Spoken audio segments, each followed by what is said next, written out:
नमस्कार प्यारे बच्चों, आप सब कैसे हैं। आप सबका अपने चैनल लर्न बाय फन में स्वागत है।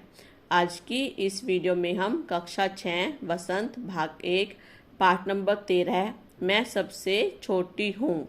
यह एक कविता है जिसे सुमित्रा नंदन पंत द्वारा लिखा गया है। इस कविता में बताया गया है कि एक छोटी बच्ची किस प्रकार अपनी माँ से कहती है कि माँ, हमेशा मैं छोटा रहना चाहती हूँ, मैं कभी भी बड़ा नहीं होना चाहती। अगर मैं बड़ी हो गई तो मैं तुम्हारी आंचल में, तुम्हारी गोद में नहीं सो पाऊंगी, तुम्हारी उंगली पकड़कर नहीं चल पाऊंगी और तुम मुझे पहले की तरह अपने हाथों से खाना नहीं खिलाओगी, अपने हाथों से नहलाओगी नहीं, और ये कह के कि तुम बड़ी हो गई हो, अपना मुझसे असीम प्रेम वापस ले लोगी। इसमें जो एक माँ और संतान है उसके रिश्ते के बारे में, उनके निश्चित प्रेम के बारे में बताया गया है। यह कविता हिंदी साहित्य के काव्य खंड में कविता विधा में लिखी गई है। बच्चों, वीडियो शुरू करने से पहले अगर आप मेरे चैनल पर नए हैं और अब तक आपने मेरे चैनल को सब्सक्राइब नहीं किया है तो प्लीज़ जल्दी से कर दीजिएगा। और चलिए वीडियो की शुरुआत करते हैं। और मुझे आशा है कि जब आप इस कविता को पढ़ोगे तो आपको अपने पेरेंट्स, अपने मम्मी पापा की जरूर याद आएगी। चलिए, मैं सबसे छोटी हूँ, तेरी गोदी में सोऊं, तेरा आंचल पकड़ पकड़ कर फिरूं सदा माँ तेरे साथ, कभी न छोड़ूं तेरा हाथ। जो कविता का पहला पद है इसमें ये बताया गया है कि जो बच्ची है वो अपनी माँ से कहती है कि माँ, मैं कभी भी बड़ा होना नहीं चाहती, मैं सबसे छोटी रहना चाहती, मैं सबसे छोटी रहकर तुम्हारी गोद में, तुम्हारे गोदी में सर रखकर सोना चाहती हूँ। तेरा आंचल पकड़ पकड़ कर फिर सदा माँ तेरे साथ, और मैं तुम्हारा आंचल यानी कि जो साड़ी का पल्लू होता है उसे पकड़ पकड़ कर तुम्हारे साथ हमेशा घूमना चाहती हूँ, तुम्हारे आगे पीछे घूमना चाहती हूँ, फिरना चाहती हूँ, कभी न छोड़ू तेरा हाथ। और बच्चों, जब माता पिता अपने बच्चे को कहीं घुमाने लेके जाते हैं, जैसे कि मेले में, बाजार में, शॉपिंग मॉल में, तो जो बच्चे होते हैं खो जाने के डर से अपने पेरेंट्स की उंगली को, हाथ को बहुत कस के पकड़ लेते हैं ताकि उनका हाथ ना छोड़ पाए। तो कभी न छोड़ू तेरा हाथ, और मैं तुम्हारा हाथ बहुत कस के पकड़ लेना चाहती हूँ ताकि मैं तुम्हारा हाथ कभी ना छोड़ पाऊँ, तुम मुझसे अपना हाथ कभी ना छुड़ा पाओ।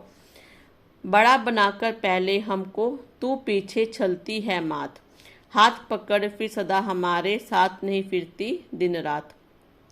इस पद में क्या बताया गया है कि जो बच्ची है कहती है, अपनी माँ से शिकायत करती है, तू हमें बोल देती है कि तुम बड़ी हो गई हो, और ये बात कह के तुम हमें छलती हो, और फिर पहले की तरह हमारा हाथ पकड़ कर हमारे पीछे पीछे नहीं घूमती हो। चलिए, इसको कैसे लिखेंगे।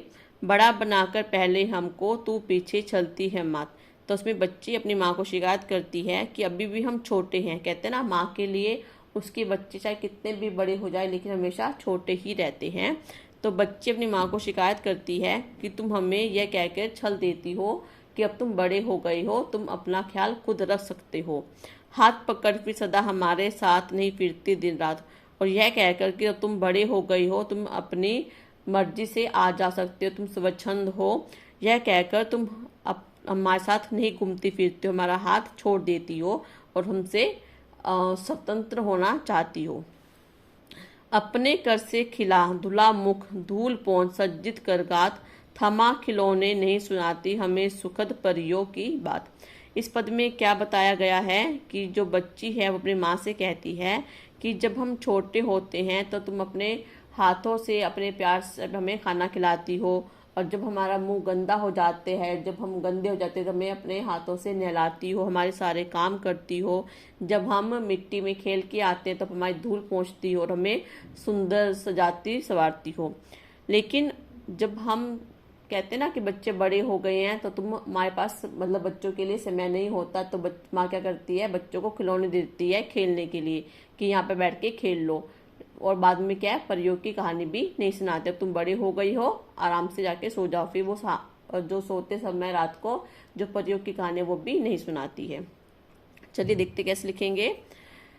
अपने कर से खिलाकर, मतलब अपने हाथ से खिला धुला मुख। अब इसमें जो बच्ची है वो कहती है अपनी माँ से कि अब तुम अपने हाथ से खाना भी नहीं खिलाती हो, अगर हम बड़े हो गए तो तुम अपने हाथ से हमें खाना नहीं खिलाओगी। और खाना खाते समय जब हमारा मुंह गंदा हो जाएगा तो तुम हमारे मुंह को भी नहीं साफ करोगी। धूल पोंछ सज्जित कर गात, और जब हम मिट्टी में खेल के आएंगे तो हमारी धूल को नहीं पोंछोगी। सज्जित कर गात, और हमें पहले की तरह सुंदर नहीं बनाओगी, हमारा श्रृंगार नहीं करोगी। थमा खिलौने नहीं सुनाती, और हमें खिलौने दे देती है एक जगह बैठकर खेलने के लिए। और फिर तुम हमें रात को सोते समय परियों की कहानी भी नहीं सुनाती हो।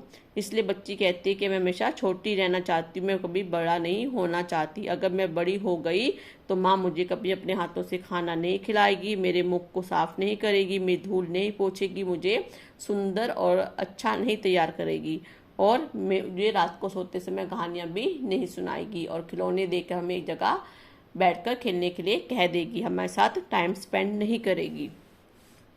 ऐसी बड़ी ना होऊं मैं, तेरा स्नेह ना खोऊं मैं, तेरे अंचल की छाया में छिपी रहूं निष्प्रिय निर्भय, कहूं दिखा दे चंद्रोदय।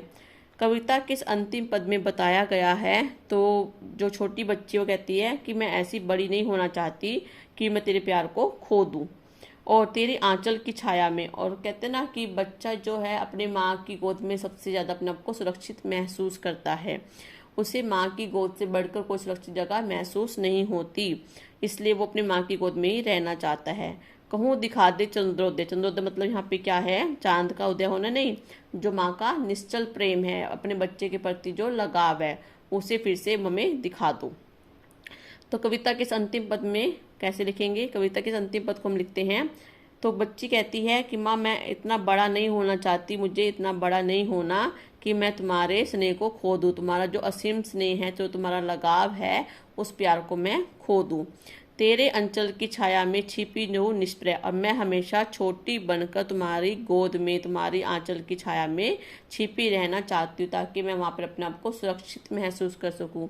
तुम्हारा जो मेरे प्रति असीम प्यार है, लगाव है, उसको मैं महसूस कर सकूँ। कहूँ दिखा दे चंद्रोदय, और मैं आपसे हमेशा ये कहना चाहती हूँ कि माँ तुम हमेशा मुझे अपने स्नेह, अपने प्यार से मुझे बांधे रखना, मुझे कभी अपने आप से अलग मत करना। बच्चों ये थी हमारी कविता, जिसमें एक जो बच्ची है अपनी माँ से प्रार्थना करती है या शिकायत करती है या उनसे बातें करती है कि माँ मैं हमेशा छोटी रहना चाहती हूँ, मुझे बड़ी नहीं होना है। अगर मैं बड़ी हो गई तो मुझे तुम्हारी गोद नहीं मिलेगी, मैं तुम्हारा आंचल पकड़कर तुम्हारे साथ नहीं घूम सकती, और ना तुम मुझे पहले की तरह अपने हाथ से खाना खिलाओगे, ना ही मुझे संवारोगी, और मैं तुम्हारी गोद में ही रहकर अपने आप को सुरक्षित महसूस करना चाहती हूँ, और इस दुनिया के जो भारी आडंबर है, जो दुनिया से मैं नहीं निकलना चाहती, मैं तुम्हारी गोद में ही रहना चाहती हूँ। बच्चों ये थे हमारी आज की वीडियो, जिसमें हमने पढ़ा कविता मैं छोटी सी हूँ।